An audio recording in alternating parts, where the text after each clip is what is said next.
Hello students, मेरा नाम वरुण है और आप सबका मेरे YouTube channel the study with Varun पे स्वागत है। आज इस शॉर्ट्स वीडियो में हम लोग जानेंगे कि जीडीपी क्या होता है। What is GDP? जीडीपी कहते किसे हैं? जिसे हम हिंदी में सकल घरेलू उत्पाद कहते हैं। ये होता क्या है? देखिए, सकल घरेलू उत्पाद को सही तरीके से जानने के लिए मात्र 4 पॉइंट को जानना जरूरी है। पहला, सकल घरेलू उत्पाद एक मूल्य होता है। ये क्या है? एक वैल्यू है। क्या है ये? वैल्यू है। किसका वैल्यू है? तो अंतिम वस्तु तथा सेवा का मूल्य है। किसका है? अंतिम, फाइनल गुड्स एंड सर्विसेज का मूल्य है। यह रॉ मटेरियल का मूल्य नहीं है। तो भाई कौन से फाइनल गुड्स एंड सर्विसेज? जिसकी उत्पादन कहां पे हुआ है? घरेलू क्षेत्र में हुआ है। और कब हुआ है? तो जिसकी उत्पादन फाइनेंशियल ईयर के दौरान हुआ, अर्थात 1 अप्रैल से 31 मार्च के दौरान अगर किसी देश के घरेलू क्षेत्र में जितने भी अंतिम वस्तु तथा सेवा की उत्पादन होती है, उसी के वैल्यू को हम लोग क्या कहते हैं? ग्रॉस डोमेस्टिक प्रोडक्ट, जिसे हिंदी में हम सकल घरेलू उत्पाद कहते हैं। चलिए मैं एक छोटा सा एग्जांपल देता हूं। उस एग्जांपल इसको हम लोग समझते हैं बहुत अच्छी तरीके से, और ये शॉर्ट्स वीडियो है, इसमें 2 मिनट में आप जीडीपी का सही कंसेप्ट समझ में आ जाएगा। मान लिया जाए कि ये किसी देश का घरेलू क्षेत्र है। ये क्या है? किसी देश का घरेलू क्षेत्र है। मानते हैं भारत का घरेलू क्षेत्र है, और मानते हैं कि एक फाइनेंशियल ईयर है 2023-24, अर्थात 1 अप्रैल 2023 से लेकर के 31 मार्च 2024 तक का एक कार्यकाल है।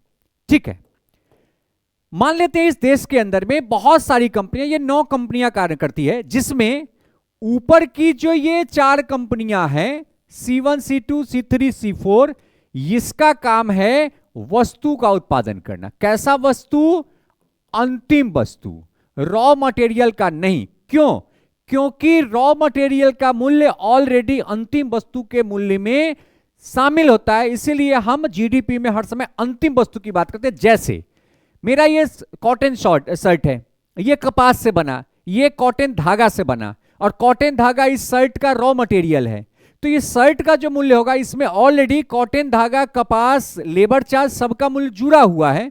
इसीलिए जीडीपी में हम फाइनल गुड्स की बात करते हैं, रॉ मटेरियल की बात नहीं करते। क्योंकि अगर रॉ मटेरियल की बात करेंगे तो मान लिया जाए कि अगर आप कपास का मूल्य भी जोड़िए और शर्ट का मूल्य भी जोड़िए, अर्थात कपास का मूल्य का कैलकुलेशन कितना जगह हो गया? 2 जगह हो गया। एक तो शर्ट के मूल्य में इंक्लूड है ही, ऊपर से आप अलग से कपास का मूल्य जोड़ रहे हैं, इसीलिए रॉ मटेरियल के मूल्य को जोड़ा नहीं जाता। इसमें फाइनल गुड्स एंड सर्विसेज, अंतिम वस्तु तथा सेवा के मूल्य को जोड़ा जाता है। तो मान लीजिए ये 4 कंपनी है, ये बनाती है वस्तु, और बचा जो नीचे 5 कंपनियां हैं, ये सेवा प्रदान करती, ये सेवा देती है। जैसे बस सेवा है, जितने भी ट्रांसपोर्ट है, जितने भी कम्युनिकेशन है, दूरसंचार की सेवाएं हैं, जितने भी हॉस्पिटल से रिलेटेड स्वास्थ्य सेवाएं हैं, शिक्षा संबंधित सेवाएं हैं, सारी की सारी सेवाएं इन 9 कंपनी, ये 5 कंपनियों के द्वारा दिया जाता है। मान लेते हैं कि 1 अप्रैल 2023 से 31 मार्च 2024 के दौरान ये जितनी कंपनियां हैं, इनके द्वारा मान लेते हैं 1000 यूनिट्स वस्तु का उत्पादन किया गया। कितना यूनिट्स वस्तु का उत्पादन किया गया?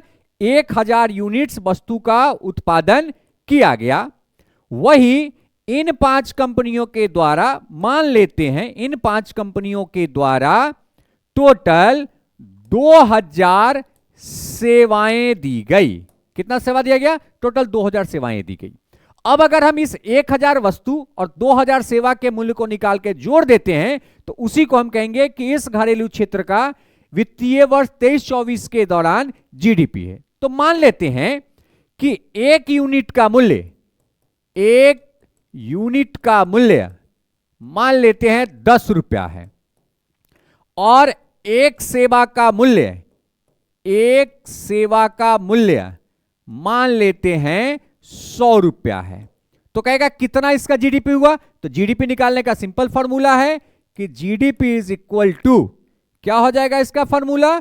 तो यहां पे हो जाएगा 10 गुने 1000 प्लस 100 गुने 2000।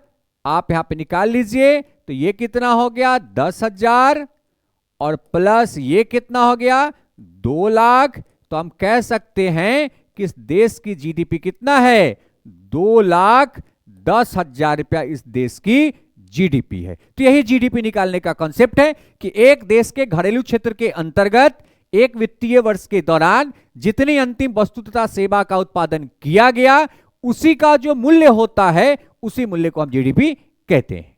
Thank you.